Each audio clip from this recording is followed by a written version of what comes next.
কেমন শুয়ে রয়েছে।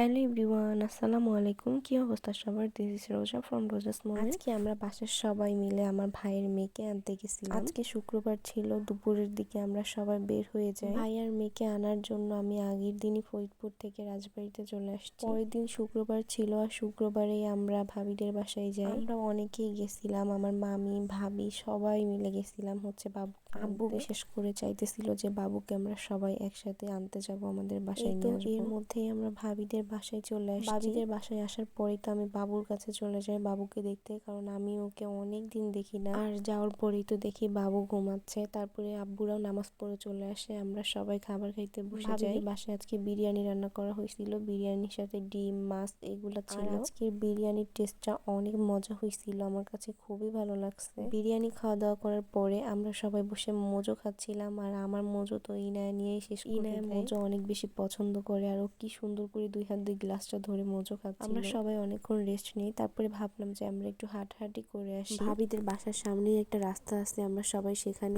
যাই। আপুকে বলতেছিলাম আমাকে একটু ভিডিও করে দাও। ভিডিও করতে করতে এখন এমন একটা অবস্থা হয়েছে, যেখানে যাই সেখানে শুধু ভিডিও করতে মন চায়। ভিডিও না করলে, ছবি না তুললে একদমই ভালো লাগে না। তারপর আমরা সবাই ঘোরাঘুরি শেষ করে বাসায় চলে যাচ্ছিলাম। বাসায় যাওয়ার পর আমরা একটু ছাদে যাই। এই ছাদে হচ্ছে ভাইয়ার যখন বিয়ে হয় তখন আমি আসছি, আর তারপরে কখনোই ভাবিদের বাসায় আসার পরে ছাদে ওঠা হয় না। সবাই আজকে অনেক বেশি খুশি ছিল, কারণ বাবুকে আজকে আমরা সবাই বাসায় নিয়ে যাব। তারপরে আমার একটা বিড়ালের সাথে দেখা হয়, এত সুন্দর দেখা যাচ্ছিল বিড়ালটা। আমি তাকে ডাক দেওয়ার সাথে সাথে আমার কাছে চলে আসছে। আমার খুবই ইচ্ছা আমি বাসায় একটা বিড়াল পালবো, কিন্তু আমার আম্মু এগুলো একদমই পছন্দ করে না। বিকালে আমাদের সবাইকে দই মিষ্টি নাস্তা দেওয়া হয়, কিন্তু এত পরিমাণে বিরিয়ানি খাইছি যে নাস্তা খাওয়ার মতো পেটে জায়গা ছিল না। তারপরেও আমরা সবাই একটু একটু করে খাওয়া দাওয়া করি। খাওয়া দাওয়া শেষে আপি টেবিলে বসেছিল, আমরা সবাই আপিকে পচাচ্ছিলাম যে তুমি সবকিছু একাই শেষ করে ফেলছো। এগুলা নিয়ে আমরা সবাই ভিডিও করতেছিলাম, আর আপিকে অনেক বেশি পচাচ্ছিলাম, অনেক বেশি মজা হচ্ছিল তখন।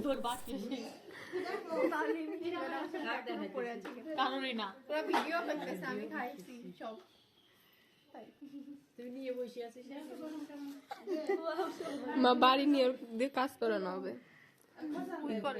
সন্ধ্যা হয়ে যাচ্ছিল, বাসার সবাই বলতেছিল সন্ধ্যার আগেই বাবুকে নিয়ে আমাদের বাসায় চলে যাবে। এই জন্য আমরা সবাই বের হয়ে যাই, তারপরে বাড়ির পথে রওনা দিই। গাড়ির মধ্যেও আমরা সবাই একটা অটোতে ছিলাম, অনেক বেশি মজা করতেছিলাম সবাই। বাসায় হচ্ছে আমি যাওয়ার আগে ভাবিদের রুমটা অনেক সুন্দর করে সাজাই রেখে গেছিলাম। আমার একদমই এসব করার প্ল্যান ছিল না, আর আমি আগের দিনই ফরিদপুর থেকে আসছি, পরের দিন আমি কোনো রকম একটু সাজাই রেখেই চলে গেছি। তারপরে বাবুর কয়েকটা ছবি তুলি। ওর ফেসটা আমি এখন দেখাচ্ছি না, ও আর একটু বড় হলে ওর ফেস দেখাবো। ওর নামটা বলতেই তো আমি ভুলে গেছি। ওর নাম রাখা হয়েছে মুশফিরা আলী হিবা, আর আমি বাবুকে হিমি বলে ডাকি। কোন নামটা সব থেকে বেশি সুন্দর হয়েছে কমেন্টে জানাবেন। তারপরে আমি বাসার সবার জন্য একটু চা বানাই। আজকের মতো ভিডিওটা এখানেই শেষ করে দিচ্ছি। সবাই ভালো থাকবেন, আল্লাহ হাফেজ।